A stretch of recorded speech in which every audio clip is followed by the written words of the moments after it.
সত্যি বলতে আমি ভাবিনি যে এইভাবে কারোর সারপ্রাইজ প্ল্যানের একটা ছোট্ট অংশ হয়ে যাব। Hi, I am Baishakhi, a home baker from Topsia, Kolkata, and the founder of Baked with Boishakhi. Sometimes a cake is not just a cake, it becomes a part of someone's special moment. এই bucket কেকটার পিছনে একটা খুব সুন্দর গল্প আছে। যিনি কেকটা order করেছিলেন তিনি কাজের সূত্রে কলকাতার বাইরে থাকেন, আর তার উডবি থাকেন কলকাতাতেই।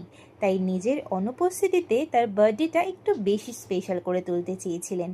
বাট শুধু কেক নয়, উনি আরও কিছু গিফটস অর্ডার করতে বলেছিলেন। একটা লেডিস ওয়াচ, একটা হেডফোন আর একটা ডেয়ারি মিল্ক। প্ল্যান ছিল সব কিছু সুন্দর করে প্যাক করে কেকের সঙ্গে সাজিয়ে দেব, কিন্তু কেকটা রাইডারের মাধ্যমে ডেলিভারি হবে বলে খুব বড় বেসে দেওয়া সম্ভব ছিল না। তাই কেকটার পাশে চকলেটটা খুব সুন্দর করে সাজিয়ে দিলাম, আর বাকি গিফটসগুলো আলাদা করে সুন্দরভাবে প্যাক করে কেক বক্সের ওপর রেখে ডেলিভারি করে দেবো। আর ডেলিভারির পর যখন জানতে পারলাম ওনারা দুজনেই খুব খুশি, তখন মনে হলো আমার এই পরিশ্রম ওয়ার্থ ইট।